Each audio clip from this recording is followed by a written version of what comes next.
Thank you so much for having me, and thanks for that lovely introduction. And thank you so much, all of you, for joining me. I know it's been a long day, and I'm sure it's been a productive day already. I wish I could be there in person. Love the fact that I can be there, at least via Zoom. So what I'm hoping to do is to take a step back and sort of think about where we are at this sort of time in peacekeeping and what it means to study peace operations sort of now at this present juncture. So it's not so much a presentation of a single research project, though I'll mention a few of my sort of work as illustrations as we go, and saying that much of what I'll be sort of presenting briefly is co-authored work. So perhaps my first lesson in terms of studying peace operations is how fabulous it is to do it with all the wonderful scholars who are out there. I highly recommend it.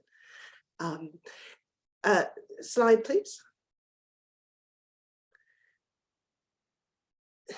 So I think the place to start is to sort of think about why it is that I chose to title this At a Time of Crisis. And I have to acknowledge, first of all, that peacekeeping typically does occur in crisis situations, of course. The crisis that I currently have in mind is really a crisis within peacekeeping itself. And that, in a way, is summarized by this graph. What you're looking at there is the downward trend in all sorts of indicators of UN peace operation. And I should say, this is work that I'm doing with Eugene Chen, who I think is in the audience. So since 2015, we've seen quite a reduction in the activity of UN peace operations. So active missions have gone down from 16 to 12. Authorized expenditures have shrunk by almost 26%. Uniformed personnel deployments are down by over 30%. Civilian posts have in fact been shrinking since about 2011, and they've been down by over half. There hasn't been a new UN peace operation launched since 2014. So what that indicates is a longer term crisis, I think, and a crisis that is both at UN headquarters and in the field. So at headquarters, it is, of course, a political crisis that has been enhanced after the Russian invasion of Ukraine, but it predates, many of the dynamics predate it. So we have a long-term contention within the P5 and the Permanent Five of the Security Council, both about the more liberal aspects of UN peacekeeping and about Western leadership of it. And within the Secretariat, there is also, and within states, so as well, you've got larger contentions between those who mandate and those who furnish the troops, between the large financial contributors and others, about burden sharing, about the resources that are going to be made available within peace operations, and how we calculate those different burdens, as well as a sort of increasing impatience with long missions that do not seem to get to the root causes of some of the conflicts, and a trend towards drawdown that kind of has dynamics that are both about a frustration with the length of missions and the outcomes, as well as simply saving resources. The crisis also affects the Secretariat in terms of the crisis of confidence. There are shared concerns about the impact and the utility of these large multidimensional peace operations. I think there's also demoralization about states' continuing demands for doing more with less, as it were, for cost reductions and withdrawals, even when the indicators and the benchmarks in the field suggest that violence consists and that fragility persists. And there's some doubt about how much commitment there is to the continuation of peacekeeping, how much the Secretary General will say about peacekeeping in the new agenda for peace. And of course, there's bureaucratic tension between the different departments. So there's a lot of worries about peacekeeping at UN headquarters, and I would say a diminishing coalition of actors who are willing and able to really champion peacekeeping. The crisis, though, is not just at headquarters, and it's very much also in the field. And from what I heard just at the end of last panel, that's already been a discussion of the debate now. So there is for a number of missions, deep unpopularity of missions, discontent with what they're doing among host populations. So we've seen most recently also protests about MONUSCO within the Democratic Republic of Congo. There's a crisis among civilian staff, and I'll get back to that in terms of the impact of peacekeeping downsizing.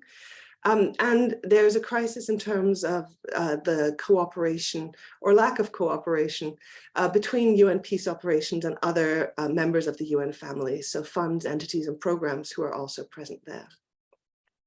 In other words, we are at a junction where there is widespread and sort of multi-layered concern or skepticism about UN peacekeeping. If we go to the next slide, please. It's also the case, though, that this is not the first time that we've seen a downturn in UN peacekeeping. So what you have here is simply budget allocations. I should say this is not inflation adjusted. So you need to think the graph would look slightly different if it were.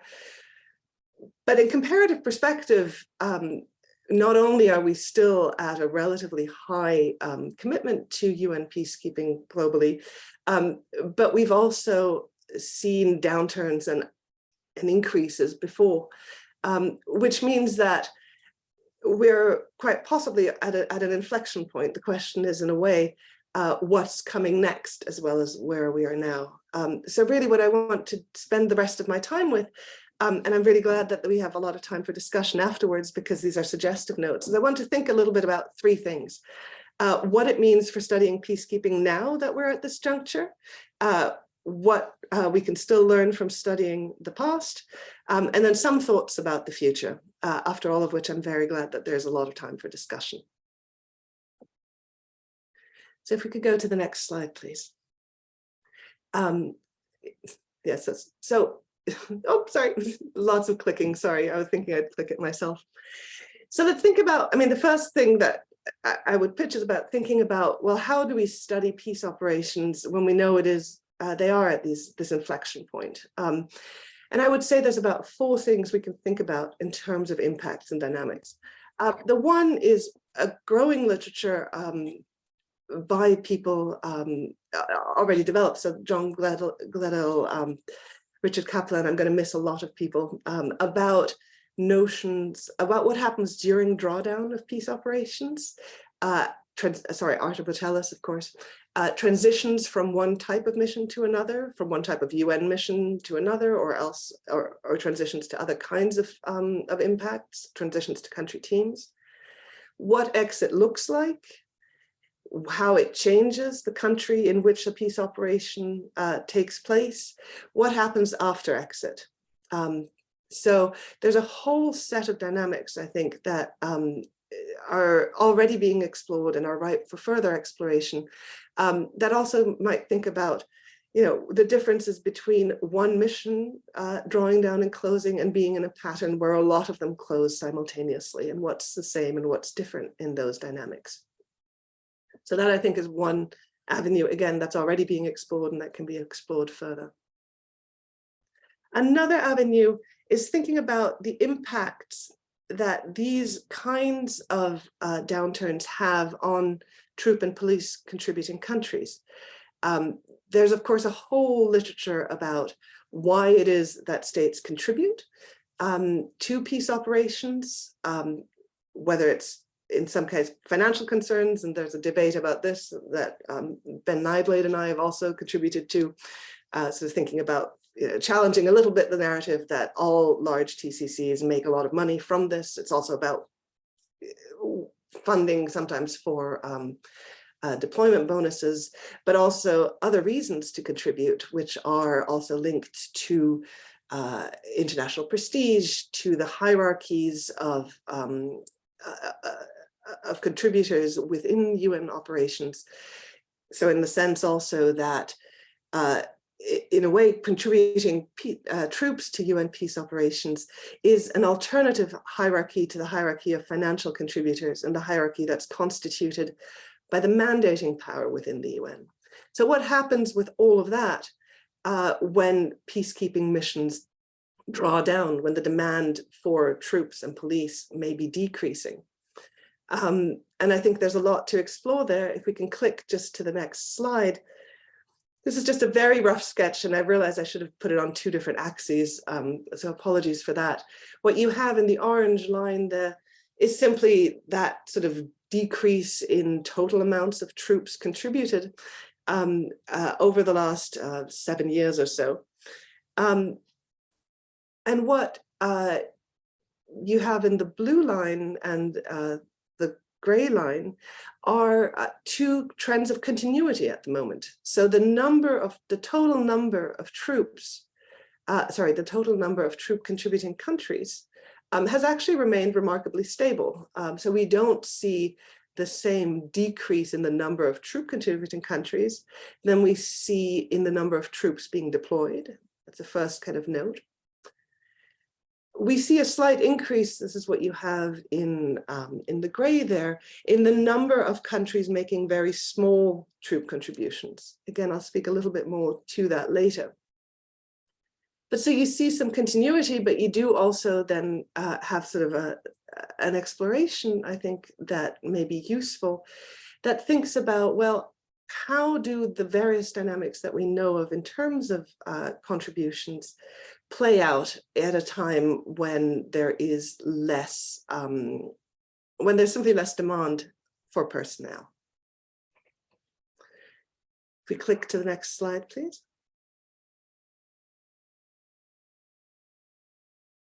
Sorry, could we click? Thank you. Oh, fine. That's, nope, one back. Thank you so much. I'm so sorry. The other area, and I think in a way I've already hinted at this, is to think about what this general downturn, at least for the moment, means about the various kinds of processes and initiatives that have been put in place at the UN to manage peace operations.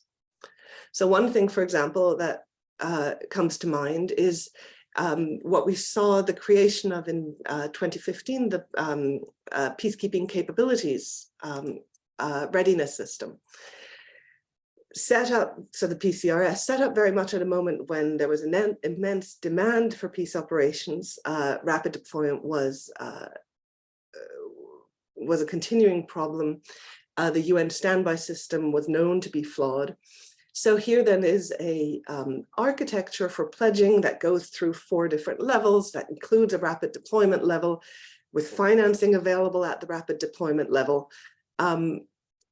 But of course, we're in a different kind of era now, where the demand for large-scale infantry is relatively low, where there are, however, still clearly capability gaps for particular missions, where capabilities, even if they're generally pledged, are not made available. So Mali, for example, that's an issue. Some for particular niche contributions. Or particular capabilities. So there is certainly still lots for the PCRS to do, but it is operating in a different kind of a context than it was initially thought for. Another initiative or set of initiatives that comes to mind is around women in peace operations.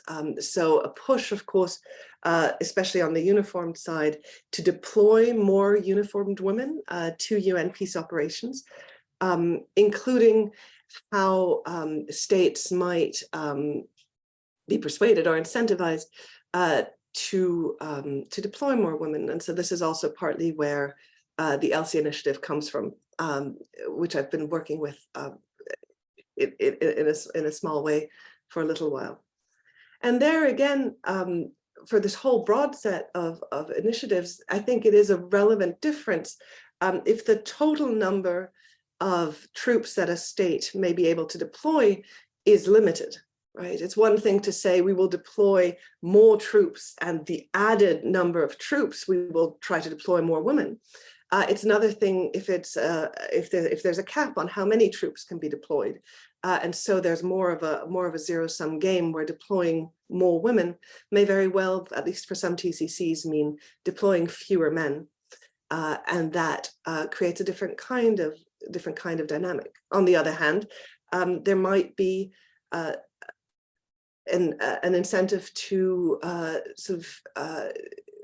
given that the UN has more choice in terms of who can be deployed, perhaps it's an advantage to be able, amongst other things, to have units that are also more gender balanced.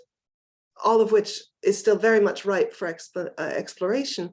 The question that I'd simply pose is, what happens to various kinds of initiatives around peace operations when we're at a stage where there are, at least currently, declining demand for troops, rather than increasing demand or even steady demand?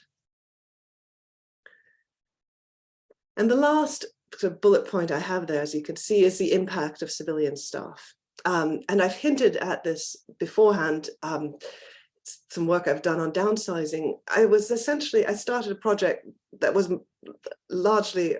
about national staff in UN peace operations, noting then that about 60% of civilians who work in the UN peace operations are in fact locally recruited, right? National staff rather than international. But one of the first things that was very apparent when I did this research was how much downsizing was on everybody's minds, international as well as national staff. So if we can click to the next slide, please. Sorry, my own timer is also going off. So one of the things that was really quite striking there is how much downsizing is on the mind of civilian staff. Again, international as well as national.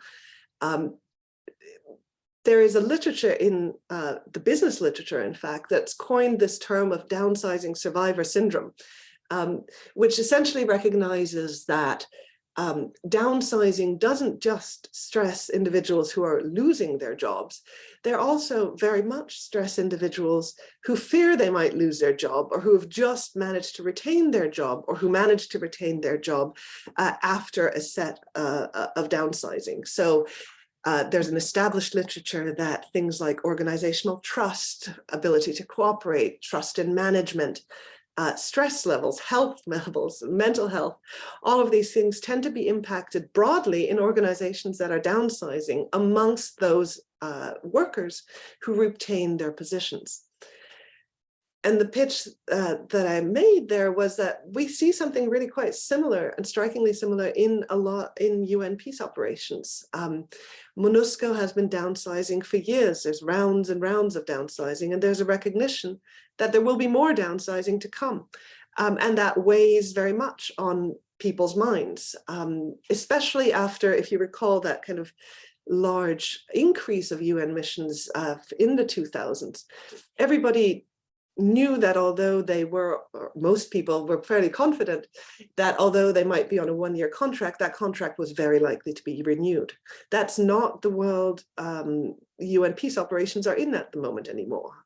Even if you have a permanent contract, if the mission closes, there is a risk that you do not find another job, especially if other missions are also closing. So job security is no longer anywhere near as high a sense of job security in UN peace operations as it used to be. That's at the individual level.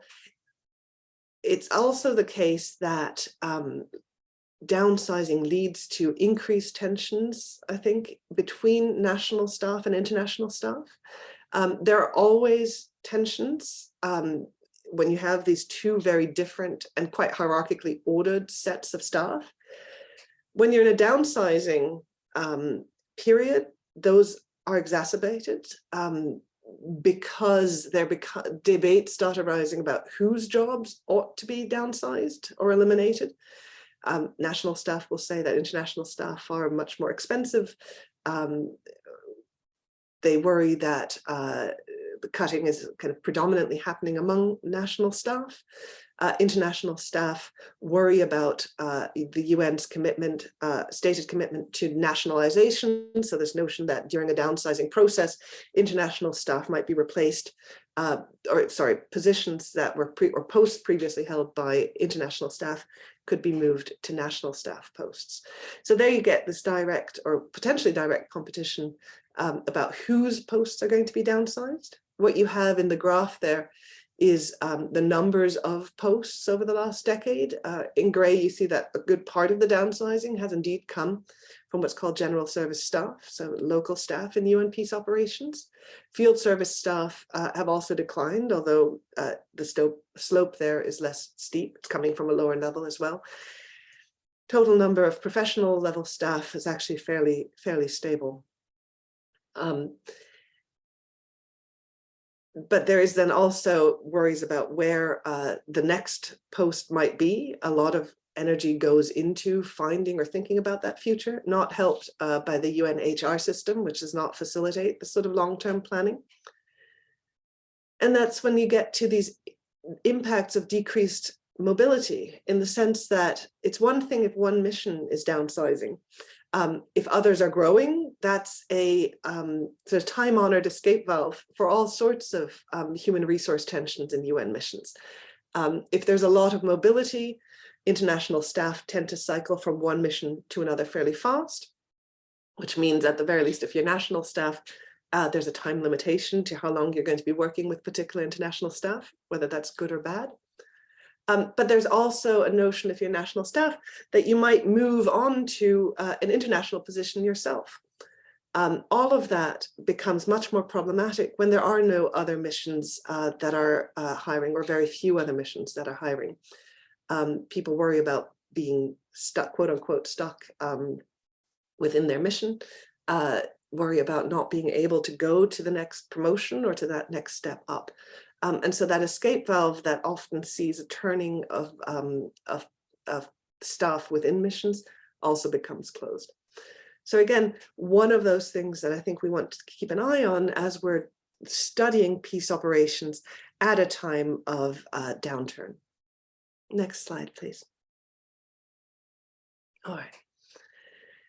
Having said all that, it's certainly not the case that we don't want to think about the past at all anymore. We're not in a completely different country, as it were.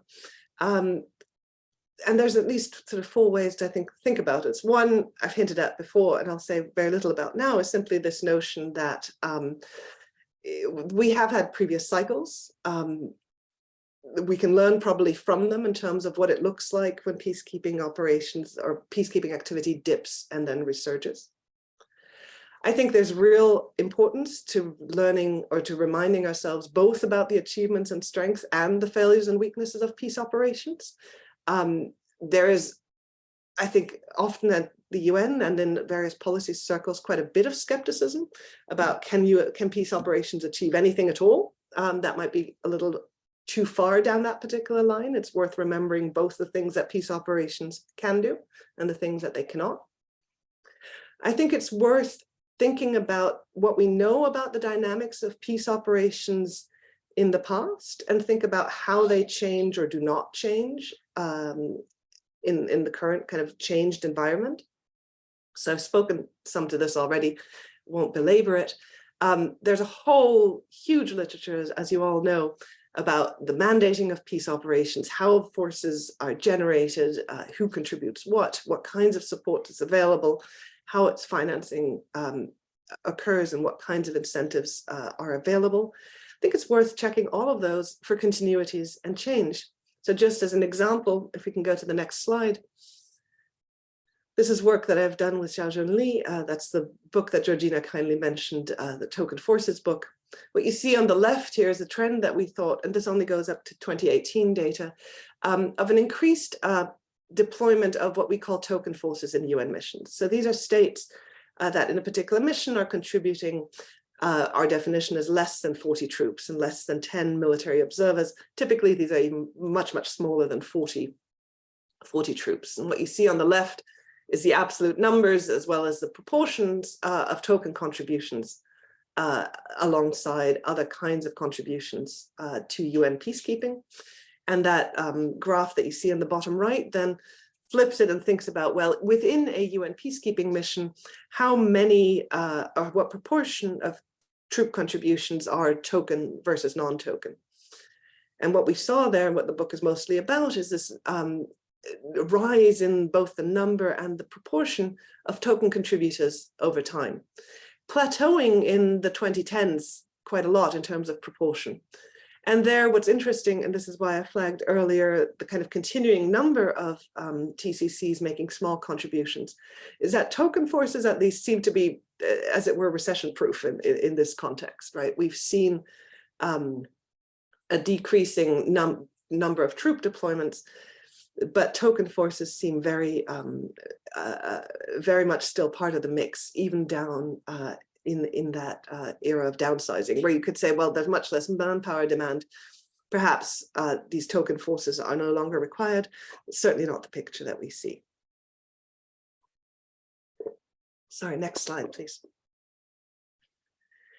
And then, and here I've essentially moved further and further away from the kind of presentism of the crisis.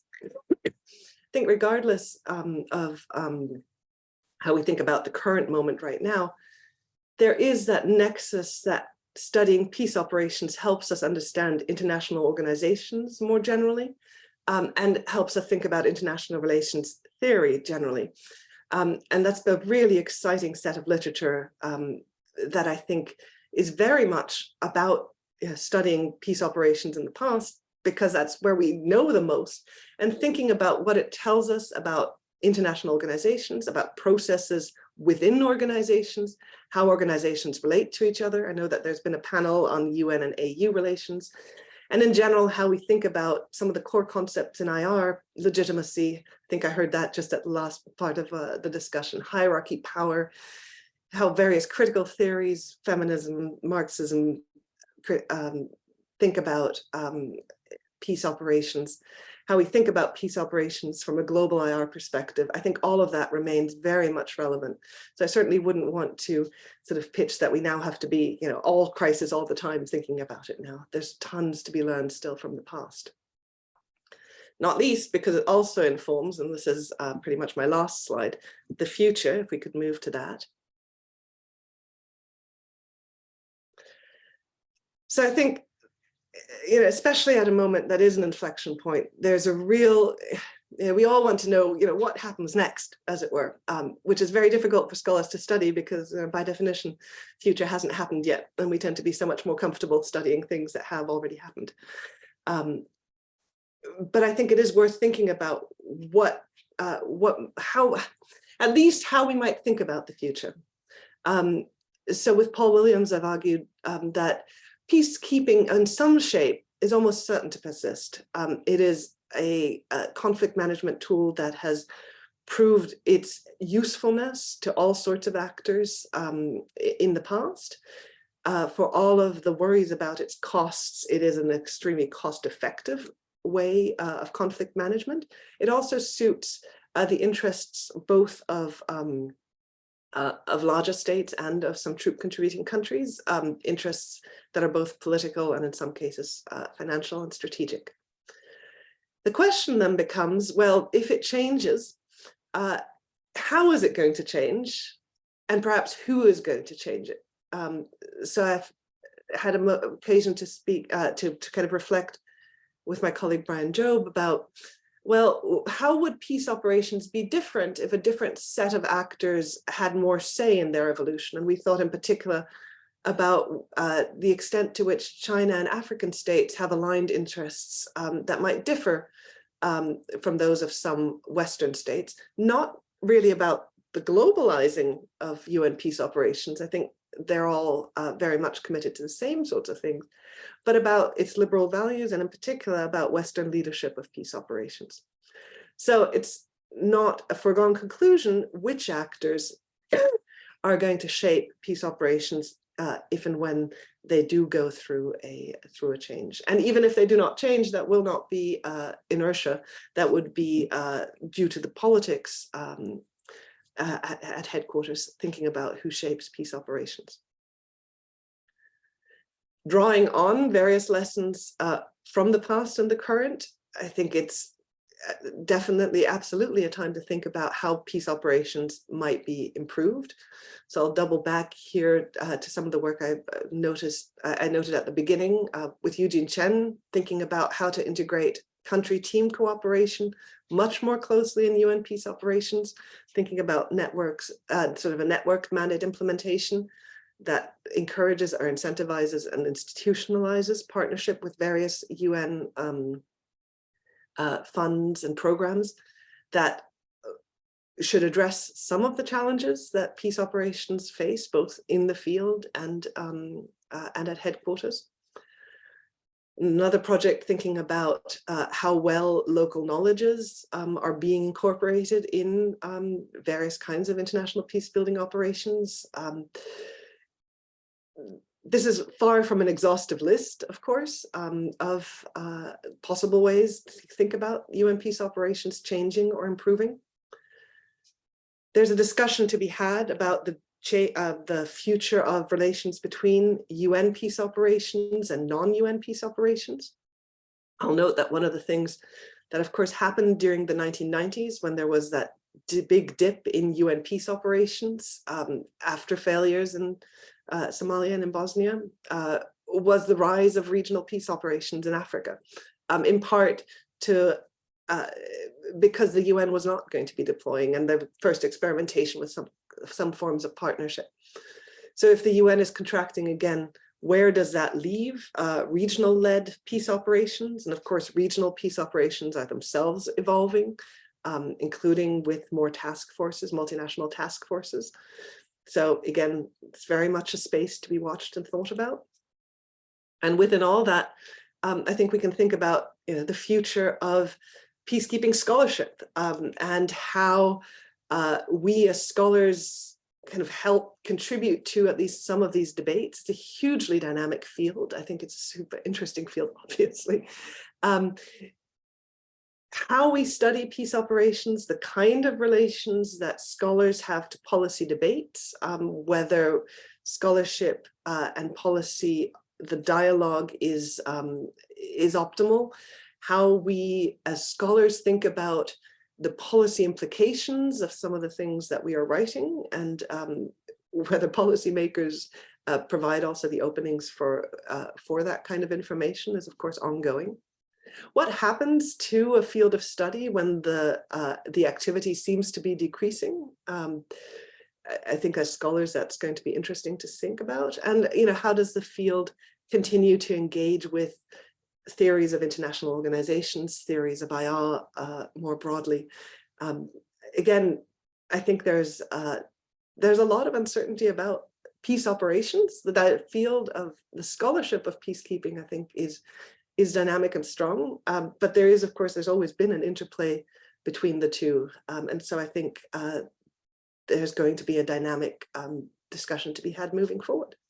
And I think with that, I would like to leave it for that particular discussion with many thanks for allowing me to air these thoughts.